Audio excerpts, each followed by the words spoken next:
Quando Deus fala, ele confirma. A história de um servo que aprendeu a ouvir a voz do Senhor. Era uma noite de quarta-feira, após o culto de oração.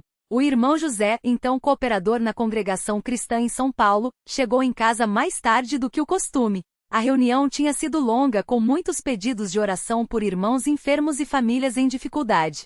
Enquanto se preparava para dormir, sua mente ainda estava cheia das palavras do irmão que presidia: Deus não desampara os seus. Ele sabe o que cada um está passando, e no tempo certo, ele age. José não imaginava que naquela mesma noite, o Senhor lhe daria uma confirmação tão clara de que estava atento à sua vida e à vida da igreja local. O sonho que veio como um alerta. Naquela madrugada, José teve um sonho vivo. Ele se viu dentro do templo, mas tudo estava escuro, como se as luzes tivessem sido apagadas. De repente, ouviu um barulho forte vindo da rua, como se algo pesado tivesse caído bem na frente da porta da igreja. Ele correu para ver o que era e, ao abrir a porta, viu uma grande árvore caída, bloqueando completamente a entrada. O estranho é que no sonho, ele não sentiu medo, mas uma voz clara lhe disse: fique atento, eu estou guardando este lugar. Quando acordou, José ficou pensativo. Não era um sonho comum. Ele sabia que Deus, às vezes, fala aos seus servos por meio de sonhos, como vemos nas Escrituras. Mas o que aquilo significava? Seria apenas uma imagem simbólica ou algo concreto estava por acontecer? Ele decidiu não contar a ninguém no início, apenas guardou aquilo no coração e continuou sua rotina de trabalho e serviço na igreja. Os sinais começam a aparecer. 2 dias depois, enquanto José ajudava na limpeza do templo, o irmão mais velho, que sempre tinha palavras de sabedoria, se aproximou e disse: Irmão, você tem notado como os últimos cultos têm sido mais cheios? Parece que o Senhor está trazendo mais pessoas para ouvir a sua palavra. José concordou, mas algo dentro dele lembrou do sonho. Seria aquilo um sinal de que Deus estava, de fato, guardando aquele lugar? Naquela mesma semana, enquanto voltava do trabalho, José passou em frente à igreja e notou algo estranho. Uma grande árvore, que ficava bem na calçada em frente ao templo, estava com os galhos muito pesados, quase tocando os fios de luz. Ele parou o carro e observou melhor. A árvore parecia doente, com o tronco inclinado. Se essa árvore cair, vai fechar a entrada da igreja, pensou. No domingo seguinte, durante o culto, José sentiu um peso no coração. Depois da pregação, ele se aproximou do irmão que presidia e, com humildade, contou sobre o sonho e a árvore. O irmão ouviu com atenção e disse: Vamos orar sobre isso. Se o Senhor está nos alertando, Ele também vai nos mostrar o que fazer. A oração e a confirmação. Naquela noite, José e outros cooperadores se reuniram para orar especificamente pela proteção da igreja. Eles não sabiam o que estava por vir, mas confiaram que Deus ouviria suas súplicas. Na segunda-feira pela manhã, uma forte tempestade atingiu a cidade. Ventos fortes derrubaram galhos e causaram estragos em várias ruas. José, que trabalhava perto do templo, sentiu um aperto no peito ao lembrar da árvore. Assim que pôde, correu até a igreja. O que ele viu o deixou sem palavras. A grande árvore havia caído exatamente como no sonho, mas não sobre a porta da igreja. Ela tombou para o lado sobre a calçada, sem atingir o templo ou qualquer pessoa. Se tivesse caído alguns metros para a direita, teria bloqueado a entrada e talvez até danificado a estrutura do prédio. José ficou ali, olhando para a árvore caída e sentiu lágrimas nos olhos. Não era medo, não era alívio apenas. Era gratidão. Deus havia falado, e ele havia confirmado suas palavras. A lição que veio com a prova. Nos dias seguintes, José compartilhou o testemunho com os irmãos. Muitos ficaram emocionados, e alguns até contaram que também haviam sentido um peso no coração naquela semana, como se algo estivesse para acontecer. Mas o mais importante não foi apenas a árvore caída. Foi o que veio depois. Uma irmã que havia se afastado da igreja há alguns meses, ao ouvir o relato, sentiu seu coração mover-se. Ela procurou José e disse: Irmão, depois que ouvi essa história, entendi que Deus está cuidando de nós. Eu me afastei porque achei que Ele não me ouvia mais. Mas agora vejo que Ele nunca nos abandona. Pouco tempo depois, ela voltou a congregar e, em breve, foi batizada nas águas em nome de Jesus Cristo. Outro fato marcante foi que, após aquele acontecimento, vários irmãos sentiram um renovado zelo pela obra. Alguns que antes só iam aos cultos começaram a participar mais ativamente, ajudando na limpeza, nas visitas e até nas campanhas evangelísticas. José, que já era cooperador, sentiu um chamado ainda maior para servir. Ele começou a se dedicar mais ao estudo da palavra e, com o tempo, foi separado para ajudar na pregação em algumas reuniões. A voz de Deus em meio às provas. Mas a história não terminou aí. Alguns meses depois, José passou por uma prova pessoal. Sua esposa adoeceu, e os médicos não conseguiram diagnosticar logo o problema. As noites se tornaram longas, cheias de orações e lágrimas. Uma madrugada, enquanto velava ao lado da cama da esposa, José lembrou-se do sonho da árvore. Se Deus guardou a igreja, Ele também pode guardar a minha família, pensou. E com fé, ele orou. Senhor, o Senhor me mostrou que está atento à sua obra. Eu sei que a minha família também é sua obra. Por favor, estenda a sua mão sobre nós. Não foi uma cura instantânea. Foram semanas de tratamento, de idas e vindas ao médico, de irmãos orando juntos. Mas pouco a pouco, a saúde da sua esposa foi se restaurando.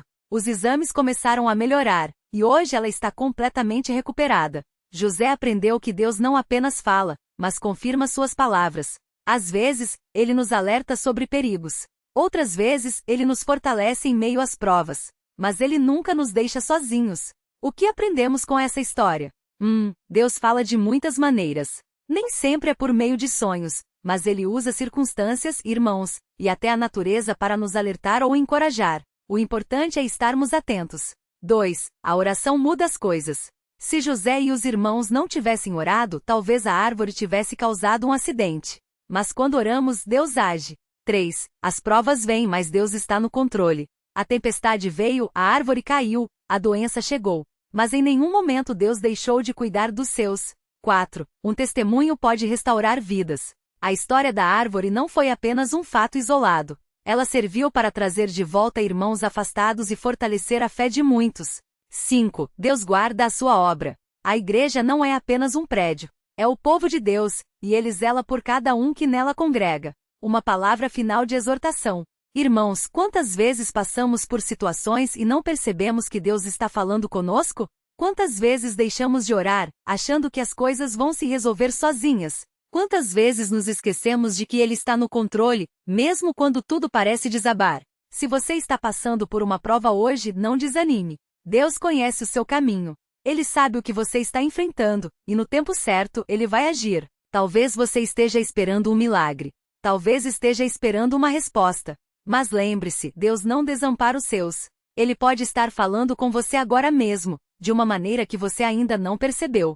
Fique firme. Confie. Ore. Como está escrito em Isaías 41:10. Não temas, porque eu sou contigo. Não te assombres, porque eu sou teu Deus. Eu te fortaleço e te ajudo, e te sustento com a minha destra fiel. Que o Senhor nos abençoe e nos guarde sempre.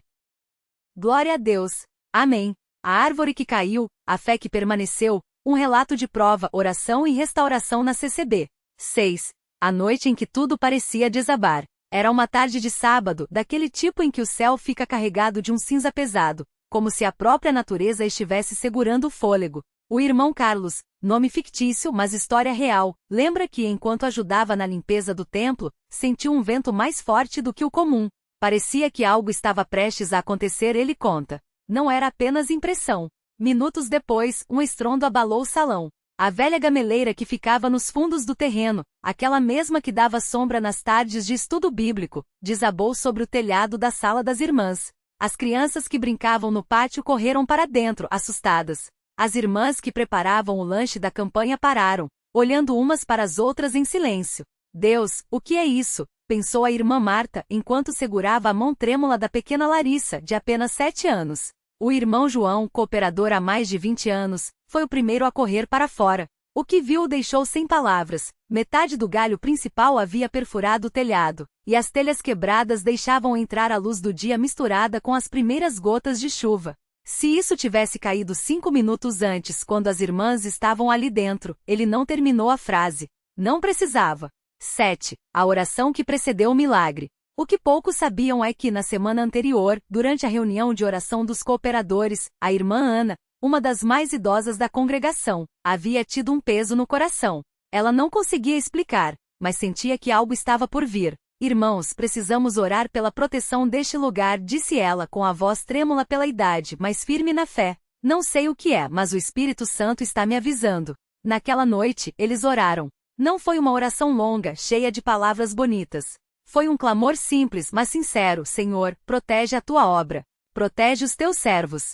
Não deixe que o mal prevaleça aqui. E assim, sem alarde, sem dramaticidade, eles confiaram que Deus ouvirá. Quando a árvore caiu, ninguém se feriu. As irmãs que estavam na sala haviam saído há pouco para buscar mais copos na cozinha. As crianças estavam no salão principal, ouvindo uma história bíblica. O galho não atingiu ninguém. E quando o irmão Carlos olhou para cima entre as folhas quebradas, viu algo que o marcou para sempre. Uma pequena Bíblia deixada sobre a mesa intacta, como se alguém a tivesse protegido com as próprias mãos. Deus estava aqui antes de a árvore cair, ele disse mais tarde, com os olhos úmidos. Ele já tinha respondido. 8. A prova que veio depois, quando a fé é testada no silêncio. Mas a história não terminou ali. 2 semanas depois, enquanto os irmãos ainda trabalhavam na reforma do telhado, o irmão Carlos recebeu uma notícia que o abalou. Seu pai, que morava em outra cidade, havia sido diagnosticado com um tumor agressivo. Os médicos davam pouco tempo. Pai, por que agora? Ele chorou ao telefone. Eu não posso perder o Senhor. O pior não era só a doença. Era a distância, a impotência, e aquela pergunta que martelava em sua mente. Será que Deus ouve mesmo? Ele tinha visto o milagre da árvore. Tinha sentido a proteção de Deus. Mas e agora? Por que o sofrimento batia à sua porta novamente? Naquele domingo, ele foi ao culto com o coração partido. Não conseguia cantar. Não conseguia nem orar direito. Só conseguia repetir em silêncio: Senhor, eu não entendo. Mas eu confio em Ti. E foi então que, durante a pregação, o irmão que dirigia o culto, sem saber de nada, parou no meio da mensagem e disse: há alguém aqui hoje que está passando por uma prova que parece não ter saída. Deus está dizendo: não temas porque eu estou contigo. Não é o fim. É só um teste da tua fé. Carlos sentiu como se aquela palavra fosse só para ele. Não houve gritos, não houve profecia espetacular. Só uma certeza quietinha no coração. Deus sabe. Ele está no controle. 9. A resposta que veio no tempo certo. Nos dias seguintes, coisas pequenas, mas significativas começaram a acontecer. Um médico cristão que congregava em outra cidade, ofereceu-se para analisar os exames do pai de Carlos sem cobrar. Irmão, eu não posso prometer nada, mas vou fazer o que estiver ao meu alcance. Uma campanha de oração foi organizada na congregação. Todos os dias antes do culto, um grupo se reunia para clamar por aquele homem que nem conheciam. O tumor, que parecia inoperável, começou a regredir. Não foi de uma hora para outra. Foram meses de quimioterapia, orações e jejuns. Mas a cada novo exame, os médicos ficavam surpresos. Isso não é comum. Algo está acontecendo. Até que 1 ano depois, o médico olhou para Carlos e disse: não entendo como, mas o tumor sumiu. Não há mais sinal da doença. Carlos não pulou, não gritou. Ele apenas abaixou a cabeça e chorou. Não eram lágrimas de alívio. Eram lágrimas de gratidão. Porque ele sabia, aquilo não era a obra da medicina. Era a obra de Deus. 10. O jovem que voltou, quando um testemunho restaura uma vida. Mas a história não era só sobre Carlos e seu pai. Havia alguém observando tudo isso de longe. Rafael, um jovem de 22 anos, havia se afastado da igreja há 2 anos. Ele crescerá na CCB, fora batizado, chegará a ser cooperador. Mas o mundo o atraíra. Festas, namoros fora da vontade de Deus, mas companhias.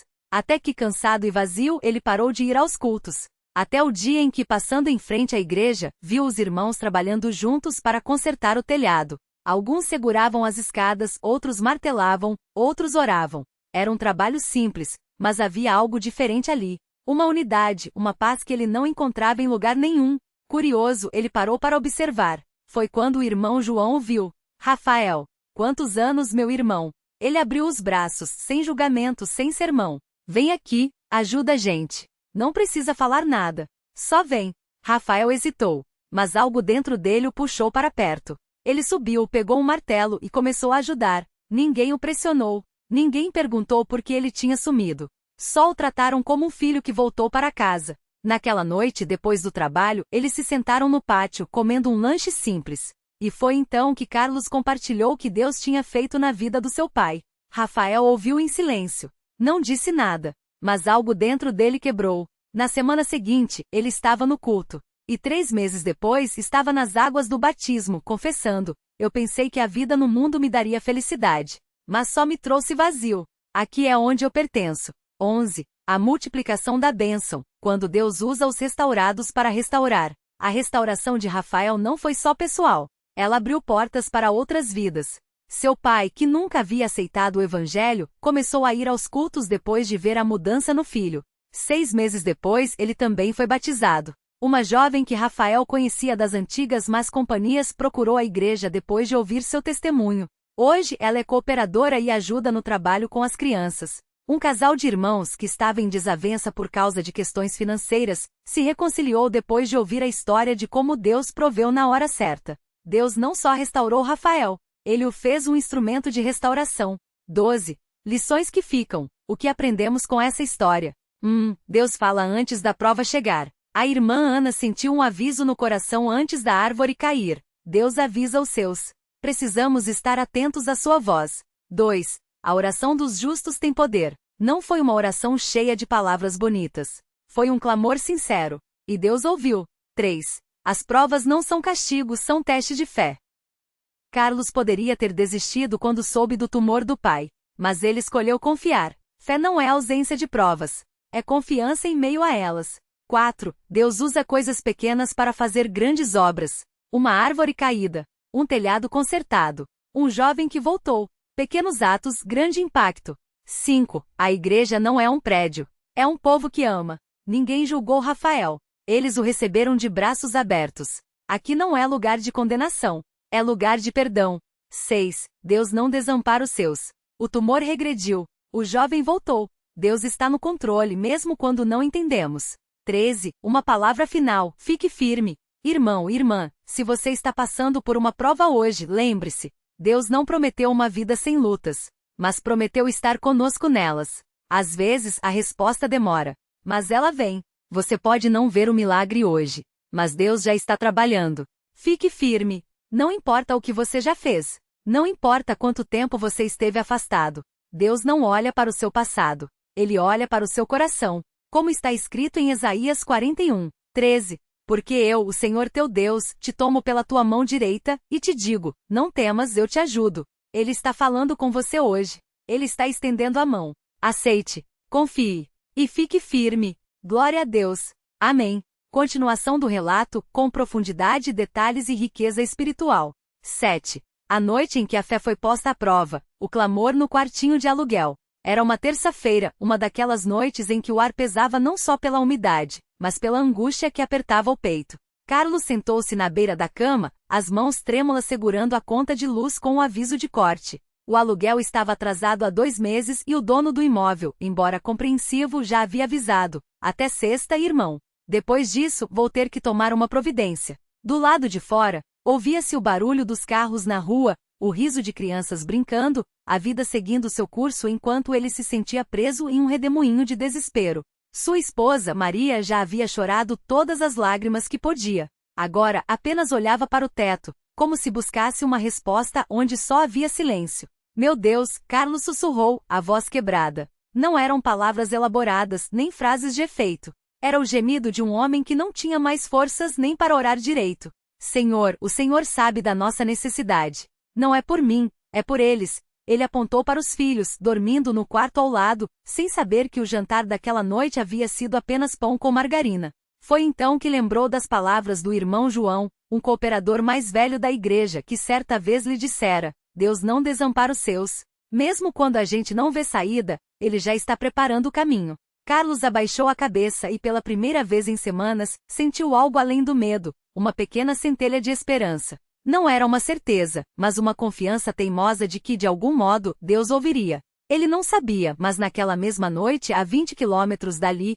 o irmão Mateus, dono de uma pequena marcenaria, estava contando o dinheiro do dia. Ao abrir a gaveta, encontrou um envelope com uma quantia que não era sua. Dentro, um bilhete. Irmão, o Senhor me colocou no coração para te dar isso. Não pergunte por quê. Só use como ele guiar. Era exatamente o valor do aluguel e das contas de Carlos. Deus já estava agindo. 8. O encontro que mudou tudo. Vem na igreja. Não precisa falar nada. Na manhã seguinte, enquanto Carlos saía para mais um dia de busca por trabalho, esbarrou no irmão Tiago, um dos diáconos da congregação. Tiago era daqueles irmãos que não falavam muito, mas quando falavam, era porque Deus tinha algo a dizer. Irmão Carlos, Tiago hesitou, como se medisse as palavras. A gente não se vê há um tempo nos cultos. Tudo bem? Carlos baixou os olhos. Vergonha, culpa, orgulho ferido. Tudo isso misturado em seu peito. Ele queria mentir, dizer que estava tudo bem, que só tinha estado ocupado. Mas as palavras não vieram. Não está, irmão Tiago. Sua voz falhou. Não está nada bem. Tiago não fez sermão. Não citou versículos de memória. Apenas colocou a mão no ombro de Carlos e disse: vem amanhã na igreja. Não precisa falar nada. Não precisa explicar. Só vem. Aquilo foi suficiente. 9. O culto que quebrou as correntes. Deus não olha pro seu passado. O salão estava cheio naquela quinta-feira. Carlos entrou pelos fundos, como quem não quer ser notado. Mas Deus já o havia visto. O irmão Paulo, que dirigia o culto, falava sobre Jonas, não o Jonas do peixe, mas o Jonas que depois de fugir, ainda foi usado por Deus para salvar uma cidade inteira. Deus não desistiu de Jonas. E ele não desiste de você. Paulo olhou diretamente para Carlos, como se só ele estivesse na sala. Não importa quanto tempo você ficou longe. Não importa o que você fez. O que importa é, você está disposto a voltar? Ponto. Foi como se uma faca cortasse o coração de Carlos. Lágrimas que ele segurava há meses começaram a cair. Não eram lágrimas de tristeza, mas de alívio. Alívio por saber que, apesar de tudo, ainda havia um lugar para ele. No final do culto, o irmão Mateus, o mesmo da marcenaria, se aproximou. Irmão Carlos, o Senhor me falou de você ontem à noite. Ele estendeu o envelope. Não é muito, mas é o que Deus me deu para te dar. Dentro, o dinheiro que faltava. Mas, como você soube? Carlos balbuciou. Mateus sorriu. Eu não sabia. Deus sabia. 10. A restauração do pai. O tumor está sumindo. Enquanto Carlos lutava com as finanças, seu pai, Senhor Antônio, enfrentava uma batalha ainda mais dura, um tumor no pulmão, diagnosticado como inoperável. Os médicos disseram que não tem jeito, filho. Seu pai olhava pela janela do quarto, a voz fraca. Mas eu acredito que Deus pode. E eles oraram. Não uma nem duas vezes. Todas as noites Carlos, Maria e os filhos se reuniam ao redor da cama do Senhor Antônio, colocando as mãos sobre ele e clamando: Senhor, o Senhor é o médico dos médicos. Se é da tua vontade, restaura a saúde do meu pai. Os primeiros exames não mostravam melhora. Os médicos insistiam: preparem-se para o pior. Mas eles continuaram orando. 3 meses depois, uma nova tomografia.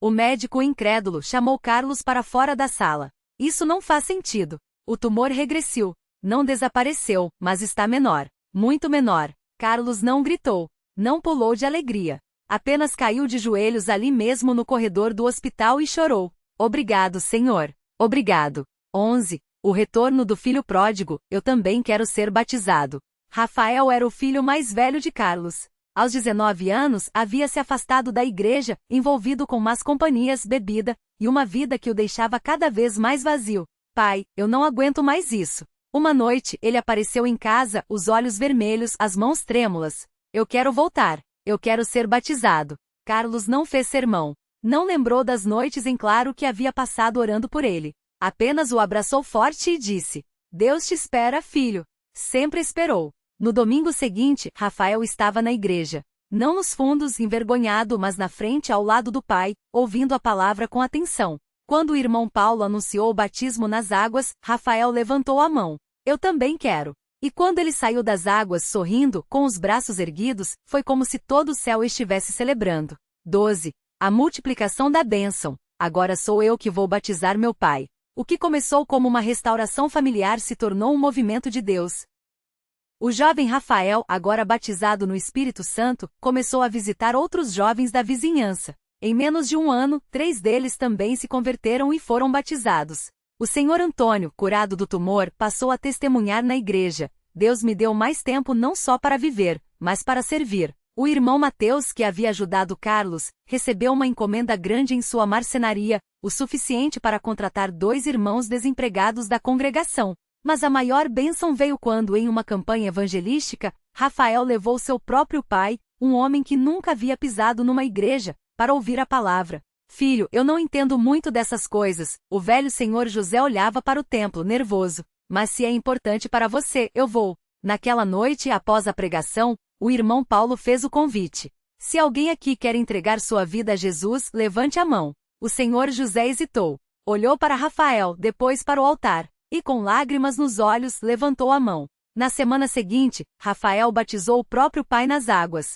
Pai, hoje não é só você sendo batizado. Ele disse, emocionado. É Deus escrevendo uma nova história na nossa família. 13. A lição que ficou. Deus não escolhe os capacitados. Ele capacita os escolhidos.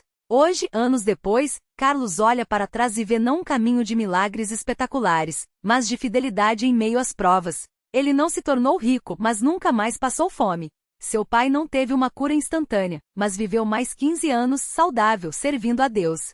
Rafael não se tornou um pregador famoso, mas é um cooperador fiel, visitando enfermos e levando jovens de volta para Cristo. A maior lição que ele aprendeu? Deus não escolhe os capacitados. Ele capacita os escolhidos.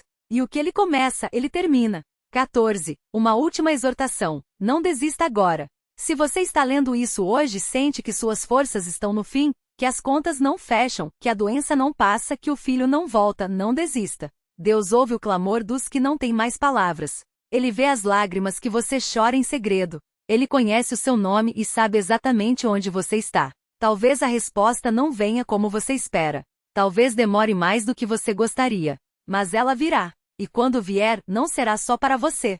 Será para que, através da sua história, outros também possam crer. Fique firme. Não importa o que você já fez. Não importa quanto tempo você esteve afastado. Não importa quão grande é a sua prova. Deus não desampara os seus. Como está escrito em Isaías 41, 10. Não temas, porque eu sou contigo. Não te assombres, porque eu sou teu Deus. Eu te fortaleço e te ajudo, e te sustento com a minha destra fiel. Ele está falando com você hoje. Aceite, confie e fique firme. Glória a Deus. Amém.